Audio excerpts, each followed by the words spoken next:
Hi everyone, my name's Rebecca and I'm going to share my C-section story with you. So, in the morning we went to the hospital, my husband and I, and there was a line of pregnant women ready to have their C-sections. So, I was actually the first in line. I didn't get there first, but they said I was first on the schedule, and so I gotta be kind of rushed in because I was on time, but anyway, everyone was already ready. And my doctor, I could tell he just woke up, looked like he drank a couple 5-hour energies, and he was all peppy and ready to cut my stomach open and get his day going. So anyway, we go into this room and I'm laying on a table. And they have to numb me, so I'm numb from like the chest down basically, and I can't really feel what's going on during the surgery, and I can't see it because they put basically a sheet or a veil kind of just covering. It's like a curtain wall basically. If I were to lift it up I'd be able to see, but I didn't do that. And my husband was sitting right next to me. He was holding my hand. That's my kids in the background. Be nice, but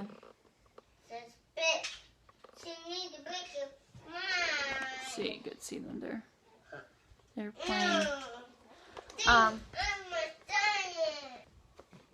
Okay, so during the surgery, it felt kind of weird, like something heavy was sitting on me. Like, it felt like somebody was literally sitting on my chest and I was having to breathe, and it was just this very heavy feeling, like it was such an effort just to breathe. And my husband and I are talking, and the doctors are working on the surgery, and it's actually over with really quick, and all of a sudden we hear this baby crying, wah, wah, and we know right away that that's our son, and he's okay. So the doctors brought him over and they put him on the scale, and they called my husband over, and on the way over to the scale to look at his newborn son, and keep in mind I'm still like, what's going on? What's he look like? What? Let me see. But I can't see anything yet. And anyway, on the way to look at the baby, my husband turns his head and he said he saw my intestines and like my stomach and everything like on a table next to me. Like, it's still connected to me, it's just kind of all scooted over and on a table next to me. Gross. Very, very gross. And he said he almost passed out when he saw that because it was super gory. And he said he wished he hadn't have seen that, but he was a trooper, and you know, just kind of put that behind him and focus on his newborn baby son. And they brought my son over to me and laid him on my chest, and he was just like a little miracle. Yep. My little miracle. Now he's 3 years old. And everything's okay. And I thought that the worst of it was over, but I was wrong. Yeah. I don't know why I hear so many people say, oh, C-sections are way easier, you don't feel any pain. That's true. I didn't feel any pain when I was having the C-section, but after was so miserable. It was the worst experience of my life, and I'm a pretty strong person. I'm pretty tough and I can deal with pain pretty well, but that recovery, oh wow. It took me 3 days before I could walk pretty much. And it was so much pain. Unbelievable.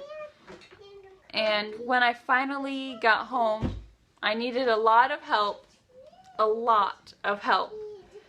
And it took about maybe 9 or 10 days since the birth for me to be able to basically even stand up straight and walk normal. So looking back, aside from having my son and, you know, all of that being worth it, it was still a very traumatizing recovery because it was very difficult. It might have partially been due to me not exercising, me laying down too much, because when I was pregnant, I laid down a lot. I didn't do anything, didn't exercise. I was out of breath just walking up like 2 sets of stairs. So it might have been part of why my recovery was so hard. But if you're gonna have a C-section, I recommend getting a lot of help set up. You need to rest a lot and sleep when your baby sleeps, and really just take as much naps as you can. One of the things I wish I would have known sooner is that sleep actually helps your body make the milk. I was having a lot of trouble making enough milk, and it's because I wasn't getting enough sleep. So I started sleeping whenever my baby was sleeping, and then my body started making more milk, and I noticed whenever I wake up, I'd have milk. And if I was just exhausted and forcing myself to stay awake, it would be really hard, and I'd like be nursing, and there wouldn't be much milk for my baby there. Another thing that helps is eating more. I know that should be obvious, but you need to eat enough nutrients, and it's very important, so do that. And anyway, I hope this video didn't scare you too much. I hope it helped you out, and just be ready for anything. And the number one thing here is your health and your baby's health. And that little miracle that you're gonna get is just, it's worth every little ache and pain, every big ache and pain. It's worth it. So just hold on tight and get ready for our bumpy ride. And if you want to hear about my next birthing experience, go onto my YouTube channel and search for my VBAC video, because I had a baby girl after I had a C-section with my son, and that is a whole different experience all on its own. So if you're going to be having a VBAC, or you think you might want to later, then check out my video. Thanks.